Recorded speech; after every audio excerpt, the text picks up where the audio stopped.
Hello friend, e learning with Hina ma'am channel पे आप सबका स्वागत है। जैसा कि आप सबको पता है कि साइकोलॉजी के क्वेश्चन आंसरों की एक सीटेट की श्रृंखला चल रही है। उसी श्रृंखला के तहत आज हम साइकोलॉजी के नेक्स्ट क्वेश्चनों पर चर्चा करते हैं। विकृत लिखावट से संबंधित लिखने की योग्यता में कमी किसका लक्षण है? यानी कोई बच्चा है जिसकी लिखावट में क्या है, कमी होती है, यानी जिसे लिखना नहीं आता, तो डिस्ग्राफिया इसका जो रहेगा वो राइट आंसर रहेगा। हम इस तरह लिख इसको याद कर सकते हैं कि ग्राफ बनाना क्या है, हाथों से, तो हाथों से ग्राफ बनाया जाता है, तो यही क्या हो गया, डिस्ग्राफिया। तो यानी लिखने में अगर किसी में विकृति है यानी अक्षमता है तो वो डिस्ग्राफिया हो जाएगा। जबकि ये क्या है, इसमें और भी क्वेश्चन ऑप्शनों को देख लेते हैं क्योंकि उससे हमारे क्या होगा, और क्वेश्चनों के आंसर हमें मिल जाएंगे। आपका है डिस्प्रेक्सिया। ये क्या है डिस्प्रेक्सिया? आपका है समन्वय विकार।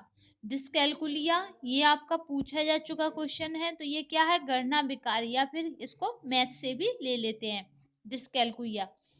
दूसरा देखिए डिसलेक्सिया, ये है पठन विकार, ये भी हमारा यूपी टेट में आ चुका है। डिसलेक्सिया, इसमें क्या है, पठन विकार, जिस व्यक्ति को, जिस बच्चे को होता है तो उसे डिसलेक्सिया बीमारी होती है। अगर जिसे गणित में दिक्कत होती है यानी गणना करने में कठिनाई होती है तो उसे डिसकैलकुलिया बीमारी होती है।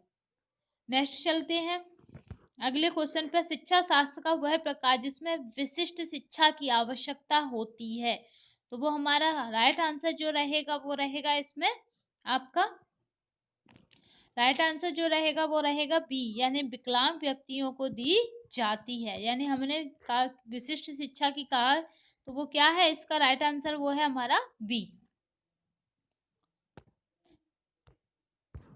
क्योंकि अगर हम बात करें विशिष्ट शिक्षा की, तो विशिष्ट शिक्षा और सामान्य शिक्षा, पहले दो कॉन्सेप्ट थे अलग अलग। सामान्य शिक्षा सामान्य बच्चों के लिए थी, यहाँ पे हम समझ लेते हैं जब ये आई गया तो, कि सामान्य शिक्षा क्या थी, सामान्य बच्चों के लिए, और विशिष्ट शिक्षा क्या थी, विशिष्ट विद्यार्थियों के लिए।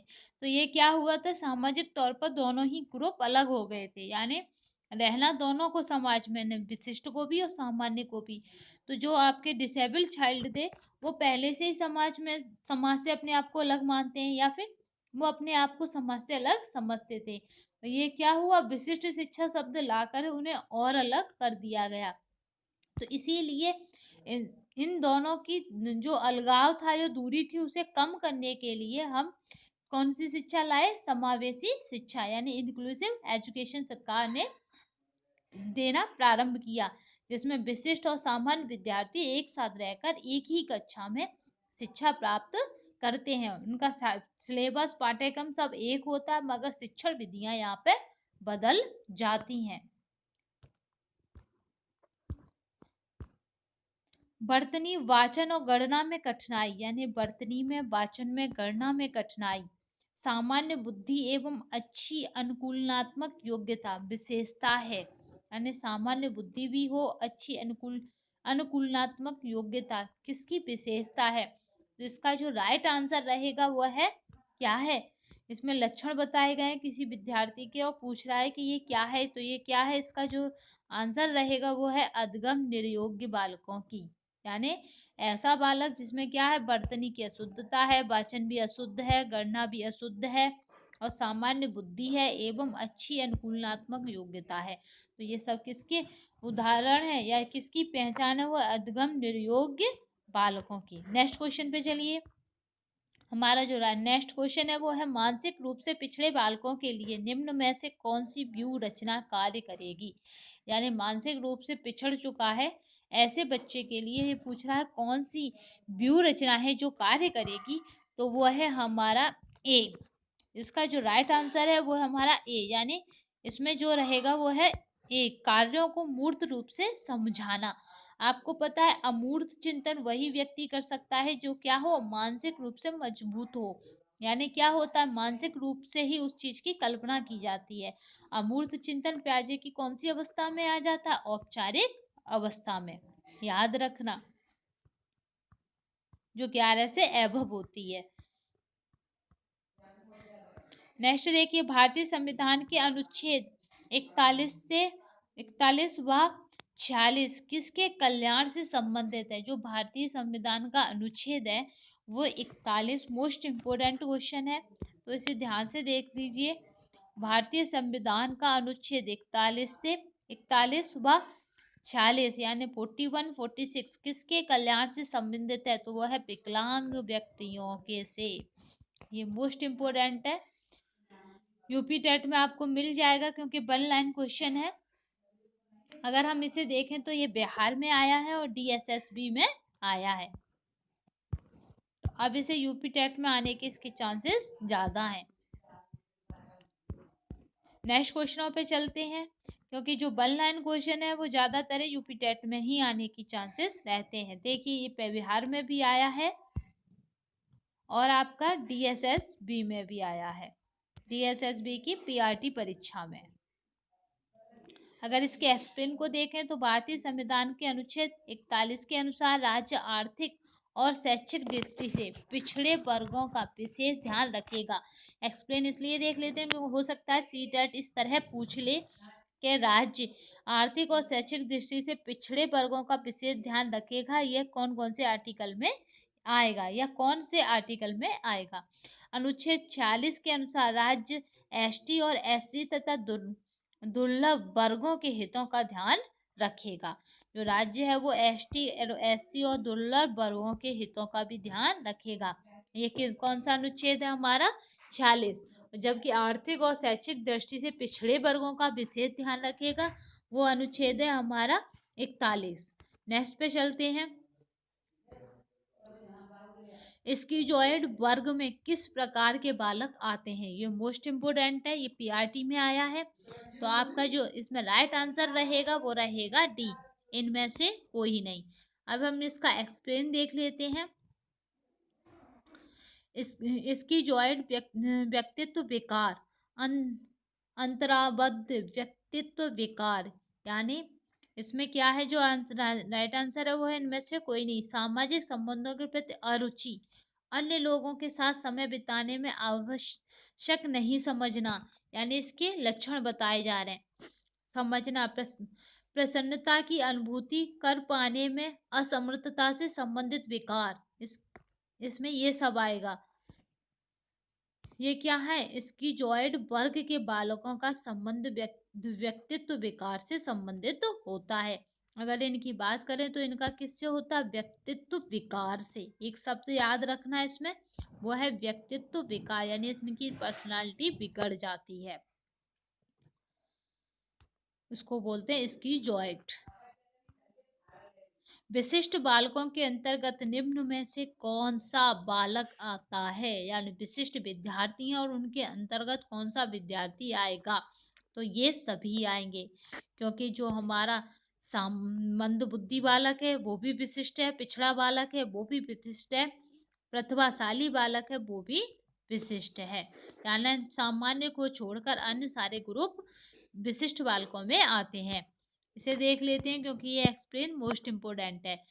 विशिष्ट बालकों के अंतर्गत निम्न प्रकार के बालकों को रखा जाता है, तो वो हमारे बालक आ जाते हैं। प्रतिभाशाली बालक, मंदबुद्धि बालक, तीव्र बालक, पिछड़े बालक, शारीरिक दृष्टि से दिव्यांग बालक, समस्यात्मक बालक। अगर हम देखें तो समस्यात्मक बालक 2 टाइप के होते हैं, इसमें 3 टाइप के भी हैं कहीं कहीं पे, तो वो है हमारे सामाजिक दृष्टि से कुछ संयोजित बालक, यानी अपराधी किस्म के ही हो जाते हैं तीनों ही। अपराधी बालक, संवेगात्मक असंतुलित बालक, यानी जिसके संवेग उसके नियंत्रण में नहीं होते। तो समस्यात्मक बालकों में 3 कैटेगरी है, याद रखना। अपराधी बालक, असंतुलित बालक, संवेगात्मक असंतुलित बालक, सामाजिक दृष्टि से कुसमायोजित बालक। नेक्स्ट क्वेश्चन पे चलते हैं। इसलिए इसे जल्दी कर रहे हैं क्योंकि हो सकता है हमारी वीडियो काफ़ी लंबी चली जाए। यदि कोई छात्र असामाजिक व्यवहार का प्रदर्शन करता है तो शिक्षक को क्या करना चाहिए? तो शिक्षक को जो करना चाहिए वो है हमारा राइट आंसर बी, उसके व्यवहार का कारण जानना चाहिए। अगर वो क्या करे? असामाजिक व्यवहार प्रदर्शित करे। नेक्स्ट क्वेश्चन पे चलते हैं। क्योंकि ये शिक्षा में निर्देशन एवं परामर्श, इनकी बहुत बड़ी भूमिका है, वही भूमिका क्या है, हर विद्यालय के लिए मोस्ट इम्पोर्टेंट है। अभी तो परामर्श और निर्देशन इंटर तक के बच्चों के लिए अत्यावश्यक समझा जाता है। बालक में अपराधी प्रवृत्ति के विकसित होने के मुख्य कारण है, यानी कोई बालक कब अपराधी बनता है ये पूछा जा रहा है। तो इसमें पूछा जा रहा है कि क्या कारण है, तो वो है पारिवारिक, परिवार का वातावरण। ठीक है, इसमें जो माना गया आंसर वो माना गया परिवार का वातावरण। सिरिल वर्ड के अनुसार पिछड़े बालकों की बुद्धि लब्धि होती है, ये बहुत मोस्ट इम्पोर्टेंट है और कई बार आ भी चुका है। तो इन्होंने पिछड़े बालकों की जो बुद्धि लब्धि मानी है वो मानी है 85 से कम। ये जो आपका राइट आंसर रहेगा वो रहेगा बी। सिरिल वर्ड के अनुसार पिछड़ा बालक वह है जो अपने विद्यालय जीवन के मध्य में अर्थात लगभग 10.5 वर्ष की आयु में अपनी कक्षा से नीचे की कक्षा के उस कार्य को ना कर सके जो उसकी आयु के बालकों के लिए सामान्य कार्य है। उन्होंने पिछड़े बालक की बुद्धि लब्धि 85 से कम निर्धारित की है। शैक्षिक समस्या से ग्रस्त बालकों को किस समस्या का सामना करना पड़ता है, यानी शैक्षिक समस्या है उससे ग्रस्त है कोई बच्चा, तो उसे किस प्रकार की समस्या का सामना करना पड़ता है। तो आपका राइट आंसर रहेगा बी, भाषा के बोलने में असामान्यता का होना। नेक्स्ट क्वेश्चन चलिए, 5वीं कक्षा के दृष्टिबाधित विद्यार्थी, यानी 5वीं कक्षा है और उसके दृष्टिबाधित विद्यार्थी हैं, तो वो क्या करेंगे के साथ कक्षा में सामान्य रूप से व्यवहार किया जाना चाहिए और श्रव्य सीडी के माध्यम से सहायता उपलब्ध कराई जानी चाहिए। यानी उसका माहौल कैसा हो जाएगा, समावेशी कक्षा जैसा, यानी उसके साथ व्यवहार कैसा करा जाएगा, सामान्य विद्यार्थी जैसा, मगर उसके टीचिंग मेथड जो होंगे या उसको टीच करने का जो तरीका होगा वह उसकी सुविधा के अनुसार होगा। क्योंकि समावेशी शिक्षा क्या मानती है, शिक्षक को सुविधा देने वाला, यानी सुविधा दाता, ना कि वो लीडर या शिक्षक है, वो विद्यार्थी का कौन है, सुविधा देने वाला। नेक्स्ट क्वेश्चन चलते हैं। अब इसमें क्या है, समावेशी शिक्षा में एक बात पर अधिक बल दिया गया है, वो है कि शिक्षक जब अपने पाठ्यक्रम को क्या करेगा, क्रियान्वित करेगा, तो वो इस तरह करेगा जो विशिष्ट विद्यार्थी हैं उन्हें किसी प्रकार का क्या ना हो, उसमें किसी प्रकार की उन्हें परेशानी ना हो। क्योंकि विशिष्ट विद्यार्थियों को कभी भी ये एहसास ना हो कि वो क्या है, सामान्य से अलग है, इस पर अधिक ध्यान देना है। नेक्स्ट क्वेश्चन देखिए, जब एक शिक्षिका दृष्टिबाधित विद्यार्थी को कक्षा के अन्य विद्यार्थियों के साथ सामूहिक गतिविधियों में शामिल करती है तो वह क्या है, समावेशी शिक्षा की भावना के अनुसार कार्य कर रही है। जो अभी मैं आपको एक्सप्लेन कर रही थी वही है कि समावेशी शिक्षा की भावना के अनुसार कार्य कर रही है, यानी दृष्टिबाधित को भी सामान्य विद्यार्थियों के साथ क्या करना है, सामूहिक गतिविधि में शामिल करना है। इसका एक्सप्लेन देख लेते हैं। जब शिक्षिका द्वारा दृष्टिबाधित विद्यार्थियों को अन्य विद्यार्थियों के साथ शामिल कर गतिविधि कराती है तो वह समावेशी शिक्षा की भावना के अनुसार कार्य कर रही है। राष्ट्रीय पाठ्यचर्या रूपरेखा 2005 के घोषणा पत्र में समावेशी शिक्षा की संस्तुति दी की गई थी। सीखने संबंधी नियोग्यता सामान्यता है, यानी सीखने संबंधी नियोग्यता पूछ रहा है, सामान्यता है उन बच्चों में पाई जाती है विशेषता जिनके पैतृक अभिभावक इस प्रकार की समस्याओं से ग्रसित होते हैं। यानी क्या कह रहा है, ये नियोग्यता सामान्य तो किन में पाई जाती है, जिनके जीन क्या हो, इस समस्या से प्रभावित हो। पैतृक का मतलब है क्या हो, जिनके जीन क्या हो, इस समस्या से प्रभावित हो। इसका जो राइट आंसर रहेगा वो रहेगा डी। नेक्स्ट चलिए, निम्नलिखित में से डेड डैश के अतिरिक्त सभी के कारण अधिगम अक्षमता उत्पन्न हो सकती है। यानी कौन कौन से कारण है जिनके कारण क्या हो, अधिगम अक्षमता उत्पन्न हो सकती है। तो यानी ऐसे सारे कारण हैं जिनसे क्या हो, अधिगम अक्षमता उत्पन्न हो सकती है, मगर एक कारण है जिससे अधिगम अक्षमता नहीं उत्पन्न होगी, अधिगम अक्षमता उत्पन्न हो सकती है, तो वो हमारा कारण है शिक्षक की शिक्षण शैली से। यानी अधिगम अक्षमता किससे प्रभावित हो सकती है, वो है शिक्षक की शिक्षण शैली से। इसका जो राइट आंसर रहेगा वो रहेगा हमारा डी फ्रेंड। इसके एक्सप्लेन को भी देख लेते हैं। अधिगम अक्षमता का अर्थ है सीखने में विकलांगता, अर्थात किसी एक व्यक्ति को विशिष्ट तरीके से सीखने में कठिनाई का होना। कुछ लोगों में एक अज्ञात कारक या कारकों की वजह से एक विशिष्ट तरीके से सीखने में कठिनाई होती है। इसीलिए इस प्रकार संभावित नकारात्मक रूढ़िवादिता की कमी की वजह से कुछ लोगों में अधिगम उत्पन्न होती है, ना कि शिक्षक शैली से। गतिक गतिक कौशलों में अधिगम निर्योग्यता टेस्ट कहलाती है। यानी गतिक कौशल जिनमें हम क्या हो गति प्रदान करें, ऐसे कौशल में क्या हो किसी को निर्योग्यता है, तो वो क्या कहलाती है। इसमें राइट आंसर जो हमारा रहेगा वो रहेगा हमारा बी, यानी डिस्प्रैक्सिया।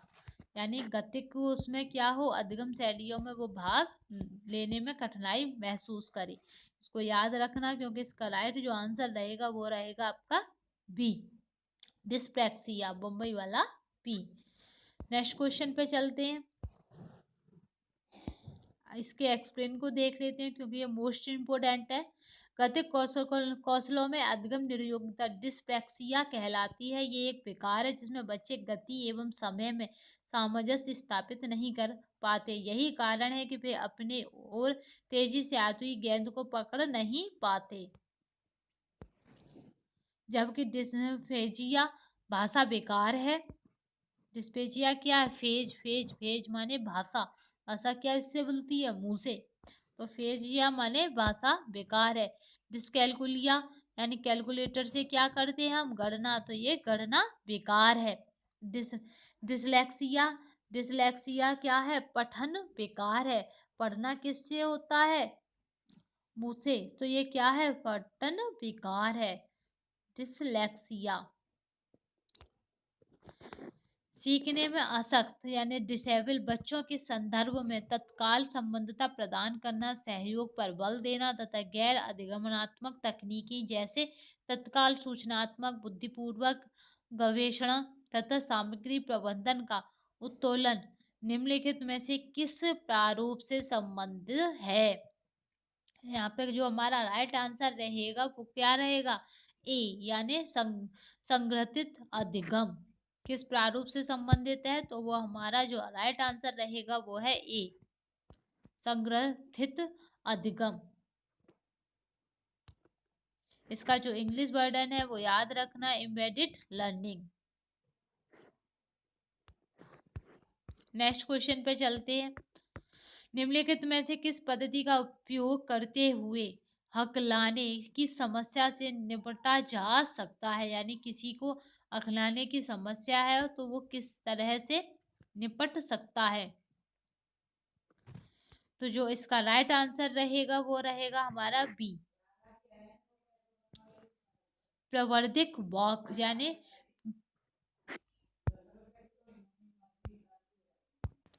इसका जो राइट आंसर रहेगा वो है बी। इसका इंग्लिश वर्जन याद रखना, प्रोलोगेट स्पीच।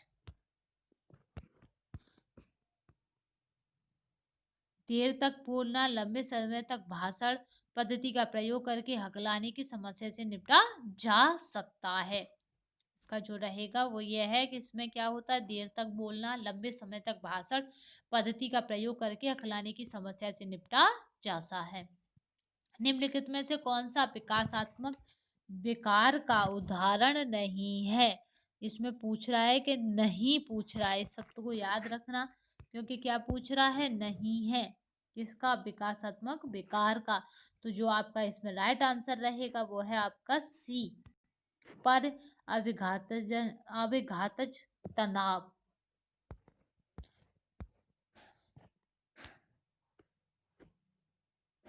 पोस्ट ट्रूमेटिक।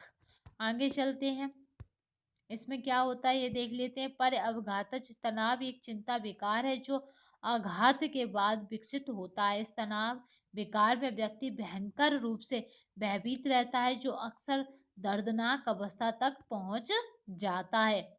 नेक्स्ट क्वेश्चन देखिए, अधगम निरयुक्ता वाले बच्चों की प्रगति का निरीक्षण करने के लिए निम्नलिखित में से कौन सी पद्धति सबसे उपयुक्त है। यानी हमें अधगम निरयुक्ता पता करना है, तो उसके लिए हमें कौन सी पद्धति सबसे ज्यादा उपयुक्त है, तो वह है संरचित व्यवहार परख अवलोकन। यानी हम क्या करें, उनका व्यवहार परखें। नेक्स्ट क्वेश्चन पे चलते हैं, क्योंकि ये क्या है, हम क्या पढ़ रहे हैं, वही हमारे डिसेबल चाइल्ड, तो उनसे रिलेटेड जितने भी क्वेश्चन बनते हैं एग्जाम में, हम उन क्वेश्चनों को ले रहे हैं। यानी हम वो क्वेश्चन ले रहे हैं जो कहीं ना कहीं टेट में किसी ना किसी राज्य में आए हैं। निम्नलिखित में से कौन सा उपागम अशांतिकारी व्यवहार संबंधी विकार वाले बच्चों के साथ व्यवहार करने के लिए बच्चों को उसके आसपास के लोगों और सामाजिक संस्थाओं के साथ अंतर क्रिया करने का सुझाव देता है। यानी ऐसा कौन सा उपागम है जो उसके आसपास तथा सामाजिक, मोस्ट इम्पोर्टेंट है सी टेट के लिए, क्योंकि सी टेट में इसी टाइप के क्वेश्चन आते हैं जिनका आंसर भी ना समझ में आए स्टूडेंट की। तो इसमें क्या हो जाएगा, वो कह रहा लोगों को सामाजिक संस्थाओं के साथ अंतर क्रिया करने का सुझाव देता है, तो वो है पर्यावरणीय। वो क्या कहता है, पर्यावरणीय संबंधों यानी आसपास से जुड़ो, और क्या होगा उससे, लोगों के साथ सामाजिक संस्थाओं के अंतर क्रिया का सुझाव देता है। एकाग्रता एकाग्रता समय के साथ मेल बैठाने के लिए एक दंत कार्य को पूरा करने के लिए आवंटित समय को घटाना और चरणबद्ध तरीके से इस एकाग्रता समय को बढ़ाना निम्नलिखित में से किस प्रकार के विकार से निपटने के लिए सर्वाधिक उपयुक्त है। यानी कौन से विकार के लिए सर्वाधिक उपयुक्त है, तो वह एकाग्रता हास अति क्रियाशील विकार। जो इसका राइट आंसर रहेगा वो रहेगा फ्रेंड डी, यानी एकाग्रता हास अति क्रियाशील विकार।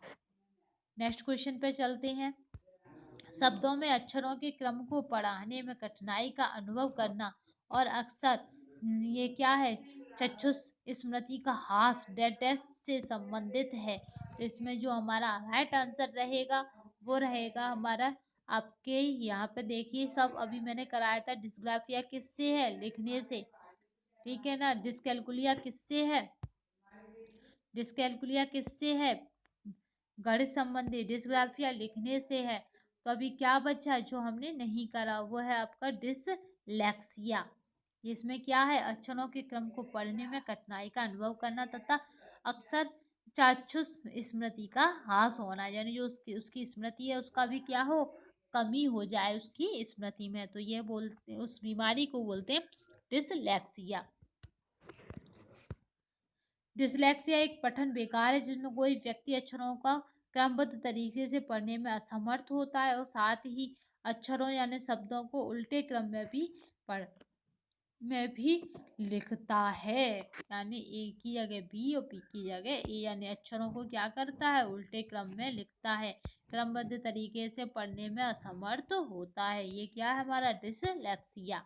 गणित के अधिगम निर्योग्यता का आकलन निम्न में से किस परीक्षण द्वारा सर्वाधिक उचित तरीके से किया जा सकता है। यानी गणित में क्या क्या है, उसकी निर्योग्यता है, वो पूछ रहा है कि उसका आकलन किस तरीके से किया जा सकता है, तो वो है निदानात्मक परीक्षण।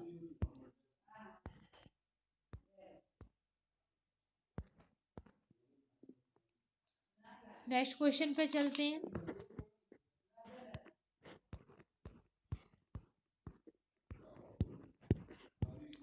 सारे क्वेश्चन जितने भी हैं परीक्षा की दृष्टि से बहुत अति महत्वपूर्ण क्वेश्चनों को हमने इस बार लिया है।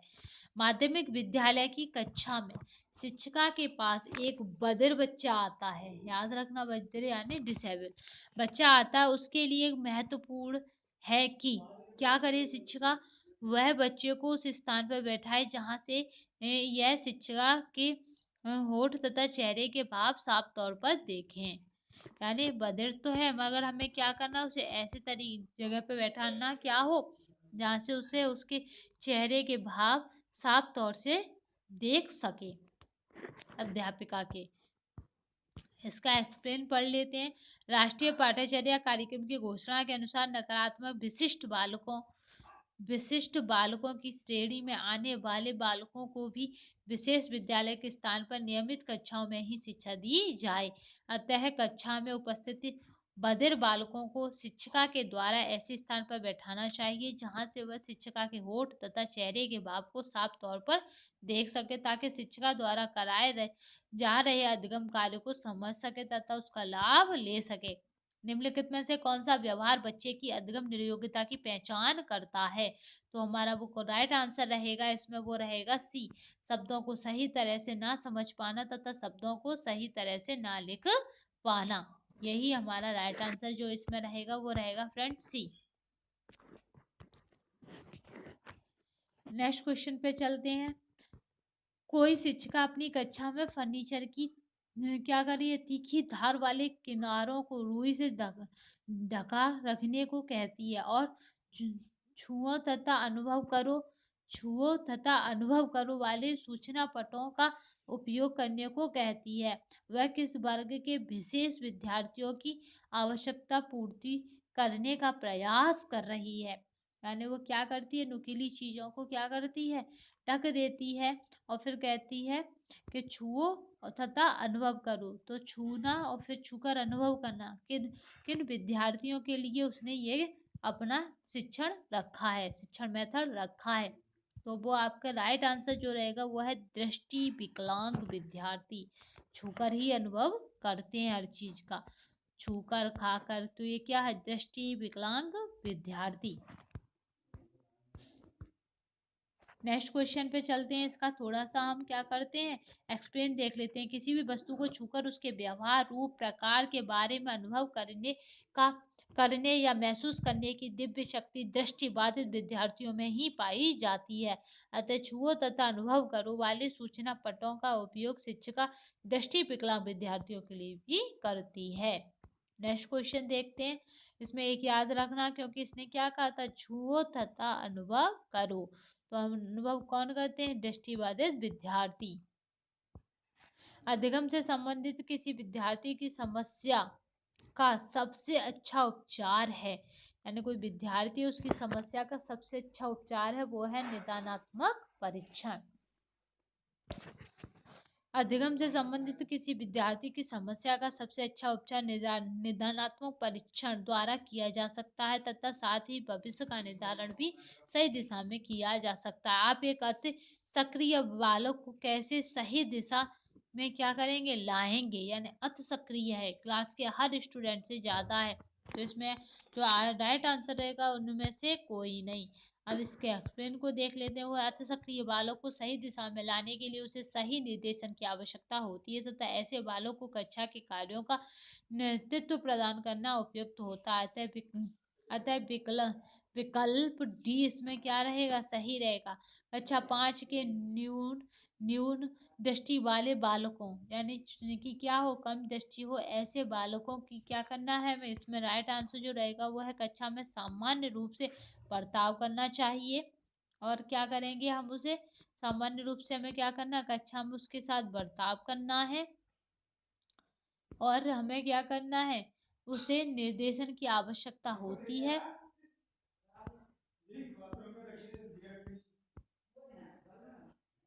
ऐसे बालों को कक्षाओं के कार्यों का नेतृत्व प्रदान करना उपयुक्त होता है, विकल्प डी उपयुक्त रहेगा।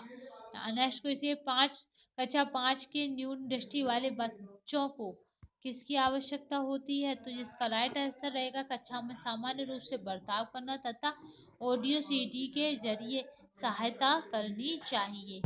राइट आंसर जो रहेगा इसमें फ्रेंड वो सी रहेगा। देखिए, कक्षा के न्यून न्यून दृष्टि वाले बच्चों के साथ सामान्य बच्चों की तरह व्यवहार करना चाहिए तथा उसके अधिगम को बढ़ाने के लिए श्रव्य शिक्षण सामग्री का प्रयोग करना चाहिए, ताकि दृष्टि क्षमता के अभाव में उनके अधिगम पर नकारात्मक प्रभाव ना पड़े। नेक्स्ट क्वेश्चन देखिए, वो है डिसलेक्सिया संबंधित है, यानी डिसलेक्सिया किससे संबंधित है? तो आपका वो है हमारा पठन विकार से। मोस्ट इम्पोर्टेंट है ये, डिसलेक्सिया संबंधित है पठन विकार से। गणितीय विकार संबंधित है डिसकैलकुलिया से, ध्यान रखना।